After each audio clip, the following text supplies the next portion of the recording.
Жогорку кеңештин Германиядан келген 2 депутаты үй шартында обсервацияга алынды. Аларда Казакстанда коронавирус жуктурган 3 бей тапкатталды. Алар Германия менен Италиядан учуп келишкен. Өкмөт бардык мамлекеттик жана муниципалдык кызматкерлерге коронавирус илдети күчөп турган өлкөлөргө иш сапарларына барууга тыюу салды.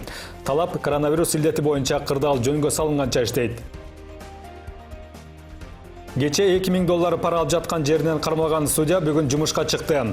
Аны соттордун кол тийбестиги темир тор артынан сактап турат. Бүтпөгөн ызычуу. Кесиптик кошундар федерациясында тирешүү уланууда. Анын мүчөлөрү имараттын эшигин жаап алып, ичине уюмдун төрагасын киргизбей жатышат.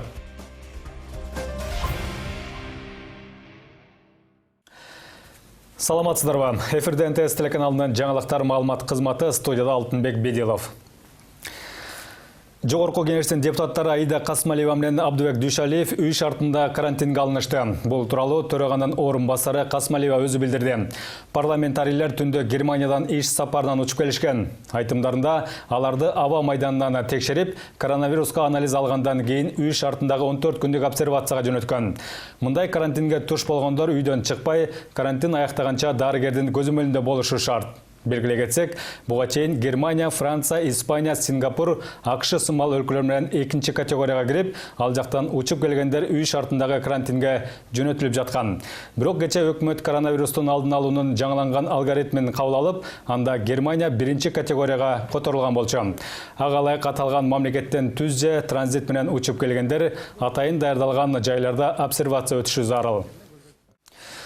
Ал арада Казакстанда 3 киши коронавируска кабылганы расмий жарыяланды. Ал казак жарандары Германиядан жана Италиядан Алматы менен Нур-Султан шаарларына учуп келишкен.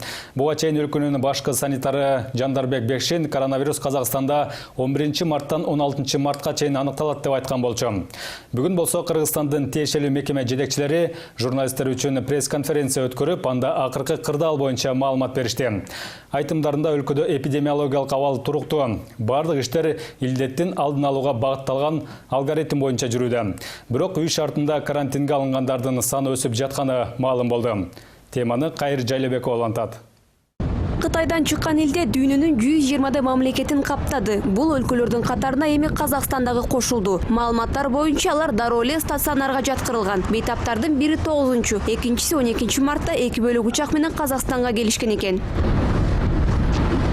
Ал арада Кыргыз өкмөтү элди дүрбөлөңгө түшпөөгө чакырууда. Өлкөдө эпидемиологиялык абал туруктуу. Жаңы типтеги вирус катталып кала турган болсо, тиешелүү мекемелердин баары илдет менен күрөшүүгө даяр. Препараттар сатып алынып, вирус жуктурган адамдарды жайгаштыруу үчүн атайын жайлар жана лабораториялар камдалган. Ошондой эле ахалачандарга илдетти кантип дарылоо керектиги үйрөтүлүптүр. Медициналык көзөмөлдө 303 киши жатат. Алар 14 күндүк обсервацияда. Андан тышкары 181 адам баякы өзүнүн жашаган жери менен медициналык көзөмөлдө. Бүгүнкү күндө мына 13 мартта 1545 адам ушу коронавируска диагностика болунду. Баарыныкы тең отрицательный. Тесттин баары бүгүнкү күндө жетиштүү. Ичерде айтып кетиш керек. Бүгүнкү күндө тестти бизди камсыз кылып аткан Россия Федерациясы, Турция мамлекети, ошондой эле бүткүл дүйнөнүн саламат сактоо уюмдары алып келип берилип атат. Андан тышкары азыр Япония жана Кытай тесттер менен жардам бергенге макулдуктарын беришти. Кыргызстанда коронавируска анализ алуу үчүн 2 лаборатория бар. Бирөө Бишкекте болсо, экинчиси Ошто. Жергиликтүү лабораториялардан алынган анализди дагы бир жолу текшерүү үчүн Лондонго жөнөтүшөт. Тийиштүү министрлик бул кадам тактык үчүн жасалууда дейт. Ал эми ооруну аныктоочу тест учурда жетиштүү экен. Илдетти өлкөгө жолотпоо максатында чек ара кызматы да күн түнү күчөтүлгөн режимде иштеп жатат. Буга чейин Кыргызстанга келгендер 22 санитардык пункттарда текшерилчи. Дүйнөдө болуп жаткан абалга байланыштуу дагы бир кошумча пункт ачылган. Башында 5 мамлекет айтылып кеткен. Ошо чет элдик жарандар айтылып кеткен 5 мамлекет болсо, акыркы 30 күн ушу мамлекеттерде болсо Кыргыз Республикасына киргизилбейт. Алар ошо келер менен ошо чек арачылар тактап, аны кайра ошо коңшу мамлекеттерге жөнөтүп атабыз. Эгер биздин кыргыз жарандар акыркы 30 күнү ушу мамлекеттерде болуп калса, алар баягы тийиштүү чек ара көзөмөлүн өткөндөн кийин ошо ар бир жерде орнотулган бизде санитарный карантинный пункттер коебуз, ошолордун өкүлдөрүнө өткөрүлүп берет. Ал жерден баягы тийиштүү кароодон өткөндөн кийин баары жанакы 14 күндүк обсервацияга жаткызылып жатат. Илдеттин өлкөгө кирип кетүүсүн алдын алуу үчүн коргоодо турган мекемелердин катарында өзгөчө кырдаалдар министрлиги да бар. 1602 койгу болсо, ошонун 504-ü саламаттык сактоо министрлигине караса, калгандары ошо өзгөчө кырдаалдар министрлигине жана военный госпиталдарга карайт. Бүгүнкү күндө алардын жашоо шартын түзүү, алардын жеке эле ошо обсервация жаткан жарандар эмес, жана ошондой ошолорду тейлеп жаткан жарандардын баарына жашоо шарттарын түзүү бизге жүктөлгөн. Эгерде жакын арада граница ачылып калса, ошо Иркиштан, Торгар жана авиалиниялар менен көбүрөөк биздин жарандар каттай баштайт. Ошого байланыштуу биз запасты да даярдаганга, дагы 1000ге жакын койкаларды жасаганга даярбыз. Бүгүнкү күндө акча каражаты жетиштүү. Ал арада Кыргызстандын тышкы иштер министрлиги чет жакка чыгып, кайра мекенге кайта албай калган жарандар боюнча маалымат берди. Өткөн аптада чек арадан өтө албай, Иран менен Түркмөнстандын ортосунда калган кыргызстандык айдоочулардын видеосу чыккан. Оор жүк ташуучу унаалардын айдоочулары тамак аш акчасы жок калганын айтып, өкмөткө кайрылуу жасашкан. Учурда эки мамлекеттин ортосунда калган жарандардын көйгөйү чечилейин деп калыптыр. Кыргыз тарап Россия, Өзбекстан, Азербайжан, Түркмөнстан, Казакстан жана Ирандын тийиштүү мекемелери менен сүйлөшүп, аталган мамлекеттер айдоочуларды транзиттик жол менен өткөрүүгө макулдугун беришиптир. Ал эми Сауд Арабиясынан келе албай калган мекендештер бүгүн Бишкекке алынып келингени маалым болду. Наши граждане, которые осуществляли Сауд Арабиясына учуп кеткен биздин мекендештерибиз аталган өлкө аба каттамдарын токтотуп салганына байланыштуу Кыргызстанга келе албай калышкан. Биз аларды мекенге алып келүүнүн жолдорун издеп, соңунда чечтик. Сауд Арабиясына 654 кыргызстандык кеткен. Бүгүн 651 жаран кайтып келди. Үчүнүн жашы жетип калганына байланыштуу дарыгерлердин көзөмөлүндө болушууда. Жакынкы күндөрү аларды да алып келебиз. Илдет улам кулачин кеңири жайган сайын шаар тургундары элетели дүрбөлөңгө түшүп, азык-түлүктөрдү ашыгы менен алып жатканы айтылууда. Бирок адистер тамак аштан камсынап кереги жок дешет. Ал эми базарда азык-түлүккө болгон баалардын көтөрүлүшү вирус менен эч кандай байланышы жок деп түшүндүрүшүүдө. Биз запастарды карап көрдүк. Бүгүнкү күндө запастар жетиштүү, полностью паникага азырынча жол жок. Просто элдер эмет атпайбы, эми азыр күндө көрсөңөр дүкөндөр бар толтура. Азырынча бар жетиштүү. Ал эми жана бааларды айтып кеткен, кээ бир товарларга баалар бир аз көтөрүлүшүн, бул сезонный. Маселен, картошка аяктап атат. Мына майдын аягында, июнда уже түштүктө уже жаңы картошка чыгат. Ошон үчүн эч кандай элге айтып коюш керек, эч кандай паникага бүгүнкү күндө мындай негиз жок. Дүйнө жүзү боюнча Кытайдан чыккан илдетти 125 000 адам жуктуруп алды. Алардын 85 000 Кытай жарандары болсо, 44 000ден ашууну башка мамлекеттерде жашагандар. 3 ай ичинде оорудан 4613 адам көз жумса, 68 000 адам сакайып кетти. Кайыр Жайлообекова, Владимир Кулбалдиев, НТС. Турак жайды, имараттарды арча адырашма менен ысырыктоо ар кандай вирустардын алдын алабы? Бул суроо кечээден бери көп талкууланган маселеге айланды. Буга Бириккен Улуттар Уюмунун алдындагы эмдөөлөрдүн эл аралык институтунун илим жаатындагы жетекчисинин орун басары Михаил Фаворовдун билдирүүсү негиз болду. Ал анда коронавирус илдетинин Орто Азия чөлкөмүн айланып өтүп жатканына басым жасап, бул көчмөн элдеринин ысырыктоо адатынан улам болушу мүмкүн экенин айткан. Ал арада өлкө базарларында арча адырашма саткандардын соодасы жүрүшүп, кардарлардын саны көбөйгөнү белгилүү болду. Теманы Тынчтык Кенжебек уулу улантат. Дүйнөнүн бир топ өлкөсүн каптаган коронавирус илдети Борбор Азиядагы 3 мамлекетти айланып өтүп жатканы учурда бир топ окумуштуулардын башын катырууда. Себеби жаңы типтеги вирус Кытайдан тараса, аталган чөлкөмдөгү өлкөлөрдүн көбү аны менен чектеш турат. Илимпоздордун пикиринде мындай көрүнүшкө чыгыштан чыккан окумуштуу азыркы медицинанын негизделишине салымы зор Али ибн Синанын китебинде жазылган ысырыктоо негиз болушу мүмкүн. Себеби көчмөн калктар байыртан эле күнүмдүк турмушунда адырашма менен арчаны өтүп, ар кандай жыт-жыбыр илдеттердин алдын алуу үчүн ысырыктап келишкен. Исрык такая трава, которой надо обрабатывать помещение для того. Ысырыктоону Борбор Азия элдери байыртадан эле пайдаланып келишкен. Али ибн Синанын китебинен билсек болот. Анда ар кандай вирустардан арылуу, инфекциялык ооруну алдын алуу үчүн адырашман чөбү тууралуу айтканы бар. Албетте, бул күлкү келтириши мүмкүн. Бирок так ошол адырашманды пайдаланган өлкөлөрдө коронавирустун белгилери жок. Бул даана далил болуп жатпайбы? Адырашман чөбү Кыргызстандын көп эле жеринде өсөт. Элдик медицинада дары катары пайдаланышып, тумоологон адам жаткан бөлмөнүн абасын тазартуу үчүн түтө түшкөн. Азыр аны издеп Тоо Ташка баруунун деле кажети жок. Жергиликтүү базарларда кенен сатылат. 3 жылдан бери адырашман сатып иштеген Батырбек Жумалиев бүгүн түшкө чейин эле 10 таңылчак өсүмдүктү сатып койду. Анын айтуусунда жакындан бери суроо талап күчөгөн. Мындан тышкары ал арча дагы сатат. Буларды Нарын жана Ош областтарынан алып келип беришет. Бактерияларды түтөтүп эметип койсо, ошол үйдүн ичинде ооруган адамдар эмелер кичинен түтөтүп, ошо жыттанып турса, ошо өпкөгө жакшы экен биринчиден. Анан китептен ушу мен окуган эмесмин, бирок уккам, 70 пайдасы бар депчи. Анан муну дагы эметип, замачитетип туруп, бут ооругандарга да жакшы экен. Адырашманды да алгандан кийин адамдар ушу арчаны алып атышат, анткени ушу арча жөн эле барго арча ушундай жыт берет.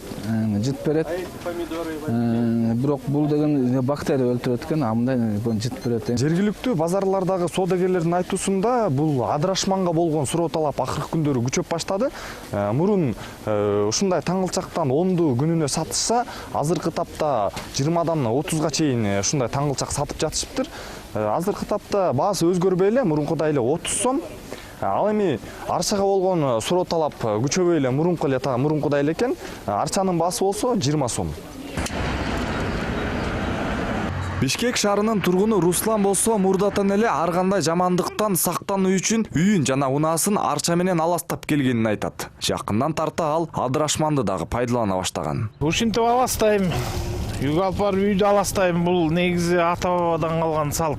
Коронавирус чыккандан бери адырашман пайдаланып атам. Жакшы дейтин да. Жукпайт дейт оорум. Күнүнө эртең менен кечинде аластап коем. Эртең менен арча менен кечинде адырашман менен жатардым. Сатуучулардын айтымында адырашмандын эки түрү бар: уулуу жана уусуз. Ак гүлдүүсү зыянсыз болсо, ал эми көгүлтүр кара гүлдүүсү уулуу болот. Андыктан аны билген гана кишилер терип келиши зарыл. Ал арада ак халатчандар турак жай, имараттардын ичин арчалоо ар кандай вирустардын алдын алуунун бир гана жолу экенин айтышат. Эң негизгиси учурда берилип жаткан талаптарды так аткарып, жеке гигиенаны таза кармоо зарыл. Ошондой эле колду байма-бай самындап жууп, эл көп чогулган жерлерден оолак болуу керек. Тынчтыкбек Кенжебек уулу, Урмат Мамбеталиев, НТС. Бүгүндөн тарта бардык мамлекеттик жана муниципалдык кызматкерлерге коронавирус илдети күчөп турган өлкөлөргө иш сапарларына барууга убактылуу тыюу салынды. Тиешелүү тапшырманы өкмөт жетекчиси өзү берген. Ага ылайык сапарлары мамлекеттик маанилүү иштерге гана тиешелүү болуп, жана ал жакта эпидемиологиялык абал дурус болсо гана ишке ашышы мүмкүн. Буга чейин эл көп чогулган мамлекеттик иш-чараларга чектөө киргизилип, жеке жактарга жана бизнес чөйрөсүнө тиешелүү талапка баш ийүү өтүнүчү келтирилген. Ал арада той топурлар азайганы байкалганы айтылса, айрым иш-чаралар уланууда. Теманы Дастан Жолдошов улантат. Коронавирустун алдын алуу максатында эл көп чогулган иш-чараларга убактылуу чектөө коюлгандан бери эл арасында той топур өткөргөндөрдүн саны кескин азайып жатыптыр. Мисалы, Борбор калаадагы тойканалардын биринде администратор болуп иштеген Дастан Ашырбаевдин айтымында соңку 1 ай ичинде той өткөрөбүз деген адамдар аз болуп, алдын ала буйрутма берип койгондор убактыларын кийинкиге жылдырууда. Март айына чейин бизде күнгө болсо дагы жумасына 2-3 жолу банкет бизде өтүп турчу. Азыркы учурда коронавирус оору боюнча бизде бир аз банкет азыраак болуп жатабы деп ойлойм. Бул туура маалымат эмес, так маалымат эмес, бирок ушул себептен кээ бир адамдар келишип ушул март айында өткөзчү маракелерин башка айга өткөргөнгө туура келип атышат. Себеп дегенде алар ушу коронавирус оорусу жүрүп жаткандан башка айга жылдырып жатышат деп ойлоп жатам. Той топур өткөрүү азайганы менен ага таптакыр чектөө коюш керек дегендер дагы бар. Мындай пикирин журналист Эмилбек Момунов буга чейин дагы билдирип келген. Айтымында дүйнө жүзүнөн үчүн алган коркунучтуу вирустун алдын алуу үчүн бир гана мамлекеттик иш-чараларды эмес, тойлорго дагы катуу тыюу салыш керек. Кескин тыюу керек, кыскартыш керек деп айтып келгем. Ал эми элдин мындай экономикалык жагдайына байланыштуу болчу. Ал эми бүгүнкү күндө ар бир адам өзү мындай аң сезимдүү түрдө эле жогоруктан буйрук болот деп күтүп отурбай, ошондой кадамга барыш керек.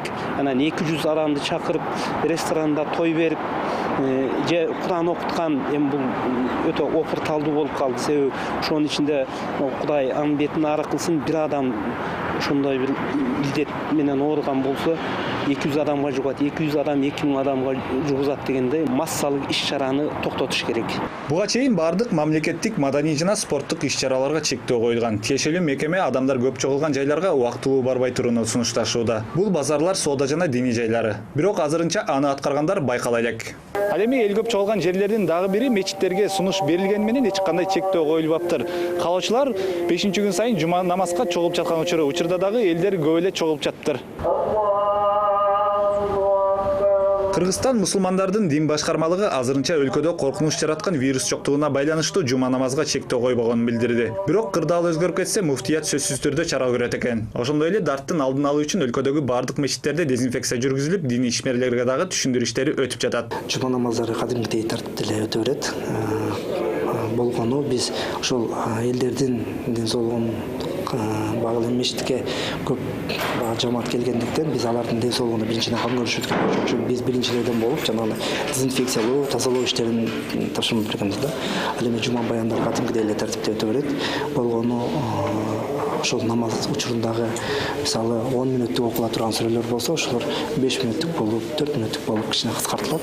Калганы жума баяндар айтылат, калганы ошол тартипте эле улана берет. Ошондой эле диний ишмерлер 4 күн мурда эле Бишкек шаарында 2 бодомалды курмандыкка чалышып тилөө өткөрүшкөн. Мындай иш-чара өлкөнүн башка дагы аймактарында дагы уланууда. Дастан Жолдошев, Сардар Ашырбаев, НТС.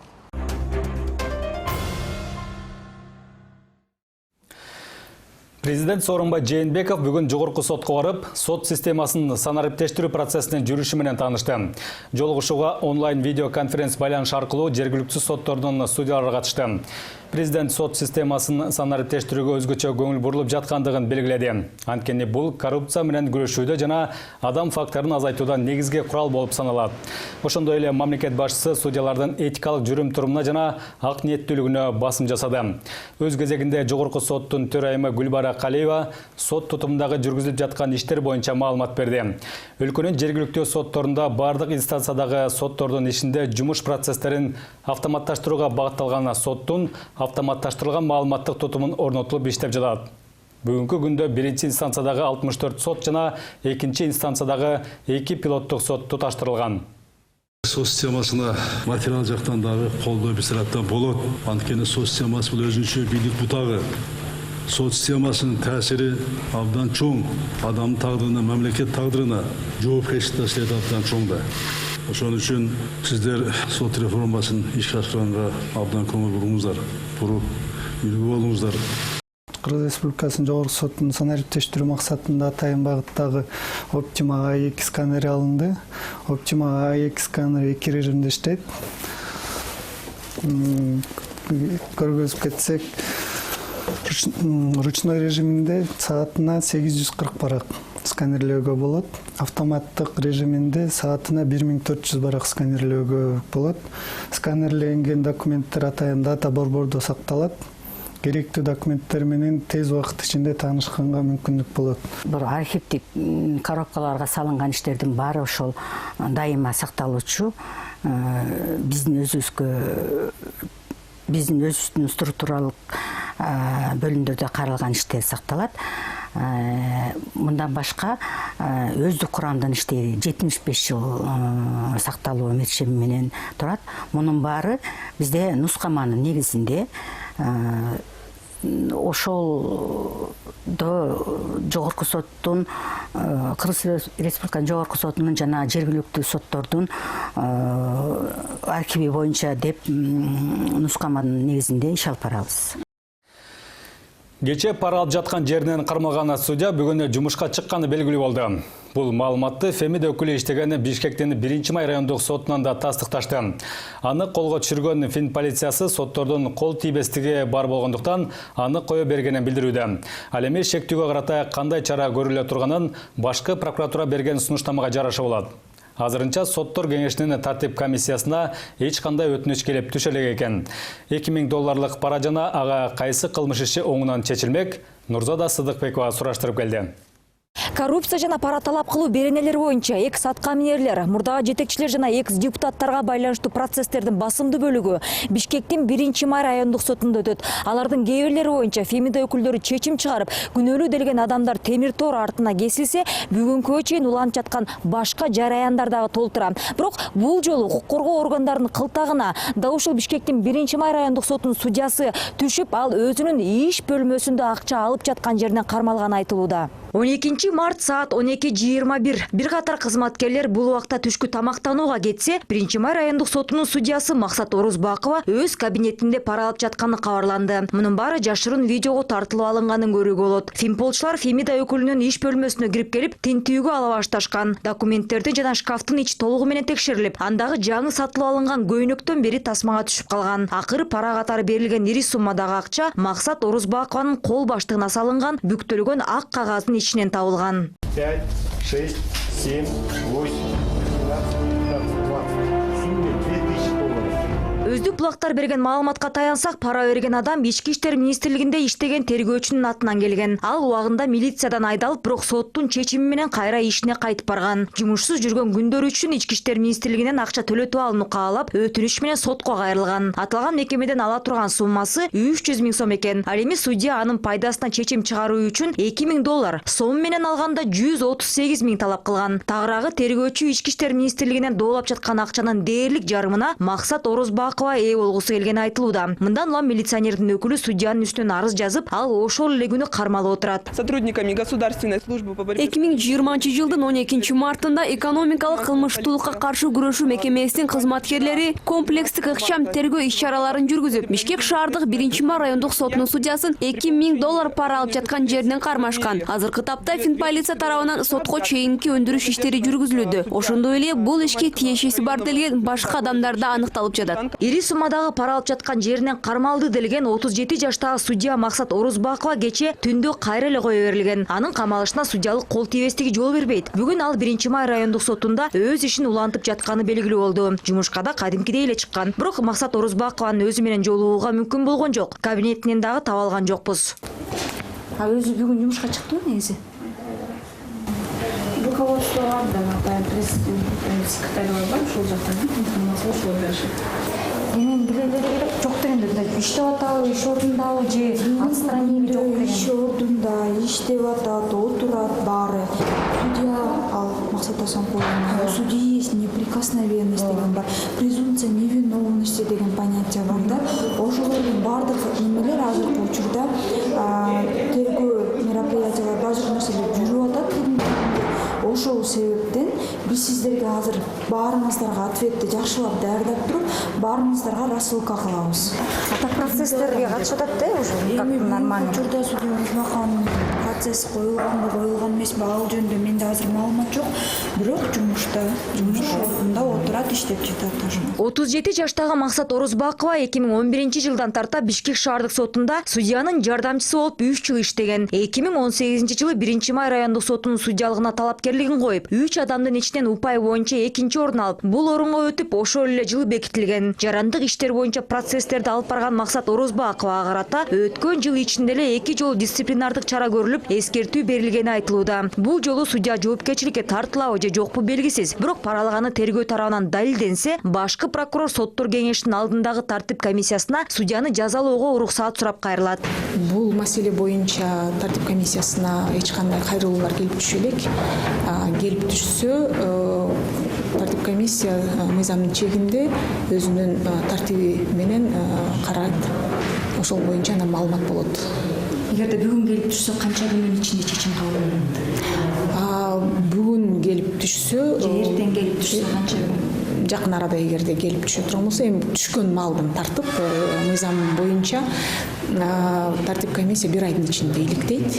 Эгерде анын көрсөтүлгөн ошол кайрылууда жүйөлөр такталып же негиз боло турган болсо ошонун негизинде анан жооп берет да. Акыркы 4 ай ичинде эле ири суммадагы пара алып жаткан жеринен экинчи судья кармалып отурат. Бирок өткөн жолкусунда сумма бир аз азыраак болчу. Анда Жалал Абад областынын Каракөл шаардык сотунун судьясы Памирбек Иманбеков шаардык милициянын башчысынын орун басары менен биргеликте 100 000 сом пара талап кылган. Мындан тышкары шектүүнү үй камагына чыгаруу үчүн судья 30 000 сом алганы айтылган. Алар былтыр 30 октябрда сүйлөшүлгөн акчанын 20 000 сомун алып жатканда кармалган. Мындан улам башкы прокурор судьяга чара көрүү сунушу менен соттор кеңешинин алдындагы тартип комиссиясына кайрылган. Жыйынтыгында Памирбек Иманбеков кызматтан убактылуу четтетилген. Ранее мы проводили аналитику. Биз буга чейин коррупциялык иштер боюнча соттук актыларды карап, анализдеп чыкканбыз. Жыйынтыгында судьялар көпчүлүк учурда акталып чыгаарын байкаганбыз. Мисал катары айта кетсем, Ош шаардык сотунун судьясы Шекербек Кадыркуловда пара алуу беренеси боюнча айыпталган, бирок кийин акталган. Ал эми Зарлык Капышев деген Фемида өкүлү да пара талап кылуу боюнча айыпталып, күнөөлүү деп табылганы менен кылмыш жообуна тартылган эмес. Адатта биринчи инстанция соттору жазага тартуу боюнча көбүрөөк өкүм чыгарса, жогорку инстанцияларда тескерисинче аларды актоо боюнча чечим кабыл алынат экен. Былтыр башкы прокуратура тарабынан судьялардын үстүнөн кылмыш ишин козгоо боюнча жалпысынан 4 сунуш келип түшкөн экен. 3-өө боюнча тартип комиссиясы макулдугун берген. Алардын экөө мурдагы судьялар, бирөө иштеп жаткан Фемида өкүлү. Ал эми былтыр 1 сунуш боюнча баш тартылган. Нурзада Сыдыкбекова, Жанарбек Доотурбек уулу, НТС. Ызы чуусу бүтпөгөн кесиптик кошундар федерациясындагы кезектеги тирешүү бир нече адамдын жаракат алуусу менен аяктады. Бул жолкусунда өзүн мекеменин мыйзамдуу төрагасы деп эсептеген Мирбек Асанакунов кызмат ордун күч менен кайтарууга аракет кылган. Окуянын жүрүшүндө эки тарап бири-бирине муштум шилтеп, арасында жабыркагандар катталса, айрымдарына каршы электрошокер да колдонулган. Асанакунов болсо мунун баары федерация кеңешинин мүчөлөрүнүн айынан болуп жатат дейт. Айтымында алар өздөрүнүн былык иштеринин коомчулукка ачыкталып кетишин каалабай жатат. Ызы чуусу бүтпөй жаткан мекемедеги иштер тууралуу кийинки сюжет. Кыргызстандын кесиптик кошундар федерациясындагы чыр бир жылдан бери басылбай келет. Мекеме ичинде 2 күндөн бери милиция кызматкерлерин өмөттө турушат. Профсоюздар федерациясынын кээ бир мүчөлөрүнүн айтымында 12 март күнү мурдагы жетекчи Мирбек Асанакунов куралданган топ менен имарат ичине кирүүгө аракет кылган. Жыйынтыгында бир нече адам денесинен жаракат алган. Бүгүн мекеменин эшиги жабык. В общем, нанес мне удар по голове. Кече мага электрошокер менен 2 жолу сокку жасашты. Мындан тышкары Мирбек Асанакуновду жандап келген бир баланын пистолети болгонун да көрдүк. Андан кийин ал куралын кол сумкасына салып алып элди чапкылап жүрдү. Биз иштегибиз келет. Бирок Асанакунов баардык процессти токтотуп койду. Федерациянын эки жаат болуп бири-бирине каршы күч колдонгону тартылган видео интернетке тарап кеткен. Ал жерден спорттук кийимчен бир нече жигит кесиптик кошундар федерациясынын имаратына кирүүгө аракет кылып жатканын көрүүгө болот. Алар менен чогуу мурдагы жетекчи Мирбек Асанакунов дагы болгон. Озеки уруш бат эле чыргайланып, акыры тасмадагы адамдардын бири электрошокер колдонгонун байкоого болот.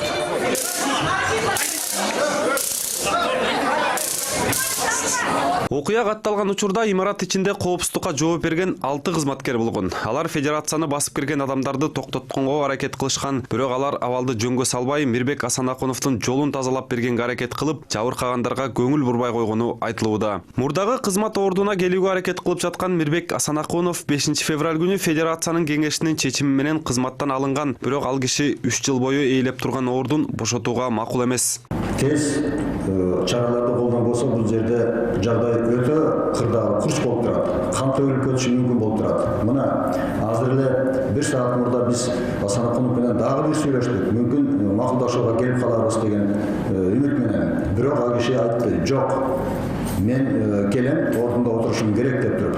Керек болсо мен азыр 1000 деген кишилерди алып чыгам митингге деп айтып атат. Кызмат ордуна кайтып келүүгө аракет кылып жаткан Асанакуновдун дагы өз чындыгы бар. Ал өзүн кесиптик кошундар федерациясынын мыйзамдуу жетекчиси деп эсептейт. Имаратты басып алууга аракет кылган жок. Болгону иш бөлмөсүнө жете албай жатыптыр. Азыркы окуялардын баардыгына федерациянын кеңешинин мүчөлөрү күнөөлүү. Анткени алар мекемедеги мыйзам бузуулары ачыкталып калышын каалабайт дейт. Себеби кеңештин мүчөлөрү мүлктөрдү сатып жибергенин, ар бири өзүнө 400 000 сом айлык чегерип алганын Мирбек Асанакунов айтып жатат. Булар баары организаторлорду Асанакунов кетсин өздөрүнүн кыңыр иштери билинип калат деп ушу Асанакунов кетсин деп ушундайга барып атышат да. Союз таркаганда Москвадан бизге ушу бүт Кыргызстанга ушу профсоюздун мүлкүн өткөрүп берген.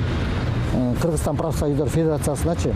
Ошо мүлктөрдүн жок, жарымынан көбү жок болуп атат. Сатылып кеткен, кандайдыр бир жолдор менен кеткен. Ошолордун баары мынакей бүгүнкү күндө беттери ачылып атат да. Асан Акунов буга чейин 2 жолу Ысык Көл областынын губернатору, жогорку кеңештин депутаты болуп да эмгектенди. Бирок мындай иш тажрыйба федерациянын башында турганга аздык кылат. Себеби төрага милдетин аткарыш үчүн бери дегенде 5 жыл профсоюзда эмгектениш керек. Кесиптик кошундар федерациясынын өкүлдөрүнүн айтымында Мирбек Асан Акунов эмгек китепчесиндеги маалыматтарды жасап алган. Асан Акунов өзү муну жалган жала деп атады. Аталган ишти жогорку сот дагы карабай койгон. Анткени сот өкмөттүк эмес уюмдардын ишине кийлигише албайт экен. Учурда төраганын милдетин аткаруучу болуп Рыскүл Бабиева дайындалган. Кабек Бийбосунов, Кубат Кубанычбек уулу, Турган Ниязов, НТС. Мына ушул жана башка жаңылыктарды НТС Чекит KG сайтынан да тааныша аласыздар. Ал эми мен сиздер менен коштошом. Кечиңиздер көңүлдүү улансын. Саламатта туруңуздар. Аба ырайы көрсөтүүсүнүн демөөрчүсү Санта дары-дармек компаниясы.